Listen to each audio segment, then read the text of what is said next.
দুরামারি বাজার এলাকাতেই মাথা উঁচু করে দাঁড়িয়ে রয়েছে Duramari girls junior high school. আর সেই স্কুল চত্বরে চারিদিকে ছড়িয়ে ছিটিয়ে রয়েছে মদের বোতল সহ মেয়াদ উত্তীর্ণ দুরামারি স্বাস্থ্য কেন্দ্রের মেডিসিন। আর তাতেই সমস্যায় পড়েছেন স্কুলের শিক্ষক থেকে স্কুলে আসা পড়ুয়ারা। জানা যায় বিগত বেশ কিছু মাস ধরেই একের পর এক শিক্ষা প্রতিষ্ঠানের মাঠে দেখা মিলছে মদের বোতল, আর তা থেকে ছড়াচ্ছে দুর্গন্ধের ফলে খানিকটা হলেও সমস্যায় পড়ছেন স্কুল পড়ুয়ারা।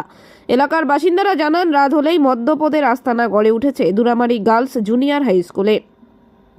সেই স্কুলে মদ্যপানের পাশাপাশি চলে অসামাজিক কার্যকলাপ। এই বিষয়ে ওই স্কুলের এক শিক্ষিকা বলেন, স্কুলের প্রাচীর না থাকায় রাত হলেই মদ্যপদের আনাগোনা বেড়ে যায় স্কুল চত্বরে। যদিও ঊর্ধ্বতন কর্তৃপক্ষকে জানিয়েও হয়নি কোনো কাজের কাজ। তবে গ্রাম পঞ্চায়েত অফিস থেকে ঢিলছোড়া দূরত্বেই রয়েছে Duramari girls junior high school.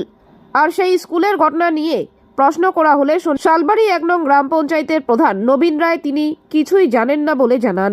ওয়াল না থাকার কারণে রাতের অন্ধকারে মদ্যপ যারা প্রচুরভাবে সেখানে এখনও যত্র মদের বোতল ছড়িয়ে ছিটে রয়েছে। পাশাপাশি প্রাথমিক স্বাস্থ্যকেন্দ্রের যে এক্সপায়ারি ডেটের মেডিসিন, সেই মেডিসিন স্কুল চত্বরে পড়ে রয়েছে। মানে নিরাপত্তার ব্যাপারটা একটু প্রশ্ন উঠছে। সেটা আমাদের নজরে কোনোদিন আসে নাই, অবশ্যই দেখা হবে। কি বলবো বলতে, স্কুলে তো বাউন্ডারি নেই, তো এরকম তো আশেপাশে লোকজন রাত্রেবেলায় এসে মদ্যপান করে আমরা দেখি, যেটা চোখে পড়ে। ঊর্ধ্বতন কর্তৃপক্ষকে জানানো হয়েছে, এখন কি করা যায়? বাউন্ডারি না থাকলে এটা তো হবেই। কতদিন যাবত এখানে মদ্যপ অবস্থায় যা মদ্যপ পান করছে? আমি জয়েন করার বেশি দিন হয়নি, 6 মাস হলো। তো এর আগে অন্যজন ছিলেন, ওনারা বলছেন অনেকদিন আগে থেকে, যেহেতু বাউন্ডারি নিয়ে তো এটা চলতেই থাকে। লাগাতার থেকে এসব মদের বোতল চোখে পড়ে আপনাদের? চোখে তো পড়ে, এই মাঠে তো থাকে।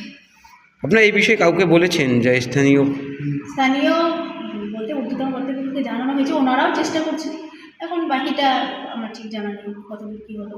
এটা কোন স্কুলে এটা এসব হচ্ছে? জি, Duramari girls junior high school. আপনার নাম? আমার নাম আফরোজা রহমানী।